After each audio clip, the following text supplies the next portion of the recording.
campaign at 160, would you entertain that at 60 as well? For sure. For sure. It's just the Yeah. name. It's just the actual fighter itself and your Yeah. resume. You Hmm. need to make it right. For sure. For sure. What do you think the difference is? What against Lubin today and then. big difference, man. I'm way more experienced. I done got all the fights under my belt that I needed. I'm well rounded in the ring. You see me go against a guy like Ramos, I could sit there and I could box the whole night. And then you see somebody like me versus Fundora. When I fought Fundora, I took it to him, and if it wasn't for my face lumping up so much, I truly believe I was gonna win that fight. I was up on the scorecards, just my face lumped up. I went back to the corner. My Kevin was telling me everything right to do. He was telling me everything right to do. I was kind of spaced out a little bit though, because I kind of felt like, you know, because I got dropped in the second round. And when I got dropped, I was just like, from there, I spaced out. I was like, I gotta stop him. Like, I felt like the power was against me. I felt like everybody was against me. I felt like if I didn't put him down or knock him out, then I would have lost the fight. So that's why I stood in there and made it a grudge match the whole time. And then I went back to the corner in like the seventh or eighth round, and my cut man just looked and panicked. He panicked. He looked at my face. I had like warts and all this shit coming out my hemoglobin's coming out my face and shit like that. And he was just like, I don't know what to do. I don't know what to do. So I stopped paying attention to him. I just looked past him. I'm working with somebody totally different now. I'm working with Mike Rodriguez. It wasn't Mike Rodriguez in that fight, so I just want to make that Okay. clear. Okay.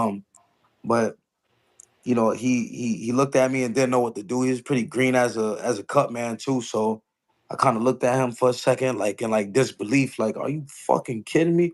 And I just kept looking at Fundora and just like, I was disregarding everything that was happening outside the ring and happening in the corner.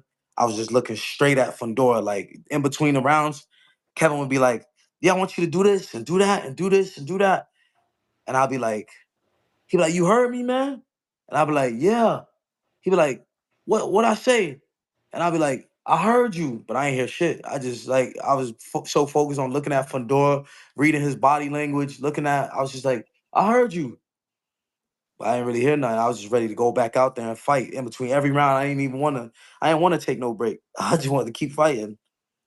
I was spaced out, but shit happens for a reason, man. I'm still here. I'm thankful for that. I'm grateful. I'm still here. I'm still at the top of these rankings. I'm at the top of this division. I just gotta go ahead and solidify it and take care of business on May 10th. Yeah, it seems like it's a yin and yang with that energy. You get a lot of like KOs, and you get a lot of demeanor, like as far as the style. But in the same Yeah. time, like when you black out, you kind of need your team and just to Hmm. get together. So I'm Yeah. I'm glad that you was able to learn from that situation as Yep. well. So Fundora seems like obviously one of the biggest get backs because obviously he holds two belts. Yeah, for sure. I think that'd be a great fight. I think that'd be a great fight. I think it'd be a great second fight. I even think it'd be a pay-per-view fight. That right Mm. there, it's a great fight. I think, um, yeah, like we that year in 2022, I think we won like round of the year or like even went for like fight of the year. So I think this time will be even better. No, yeah, that's that's for sure. Now he seems like a guy that would give you that rematch back too, Hopefully, because man. Hopefully, because he just it fought has a good Cordell story. Booker. Yes, I He just know. fought Cordell Booker, and he was supposed to be lined up to fight Spence. And I thought, I'd be a great replacement. You know, I was training, I was in shape for that, and I feel like Spence is a 5'10" southpaw. I'm like 5'10", 5'11" southpaw. So Hmm. I think that would have been a great fight. But instead they chose Cordell Booker, who's not too experienced at that level. I think they Yeah, took that the is easy true. route. That is true. That is very true. Um, you know, also coming back, speaking of Spence, what do you think about his thoughts possibly coming back to 54? He makes he's great for boxing as well, man. He's great for boxing. I think yeah, I think it's gonna stack the division. It's gonna stack the division even more. It's gonna be probably the most exciting division in boxing. And hopefully we all could just make fights amongst each other and not be fighting outside of that. You know, Uh, everybody want to go ahead and take little tune-up fights and take, you know, different fights when, you know, there's an elite group in this in the division. You know, I don't think we should fight outside of that. I think we should all fight each other and see who's actually the best. Absolutely. Now in Florida where you're training, are you getting some good rounds in? Are you getting good sparring? For sure, Any for sure. any good name? Any notable names? Um, I don't really know these dudes' name. I got some Spanish dudes that's been around the block. I don't really know their names exactly, but they got like different like little Spanish names and like we say their name in Spanish, like little nicknames and stuff like that. But when I Yeah. look on their Instagrams, they're like 20-1 and um they be in the gyms with everybody. They done sparred guys. They done been around the block. So yeah, I'm getting good work in. I just flew in some kid from New York. He's the only American kid for real. I forget his name. We just flew him in from New York, and you know we just got some good rounds in today. We got like a couple rounds, and I was just mixing it up. I'm doing hella rounds with different dudes.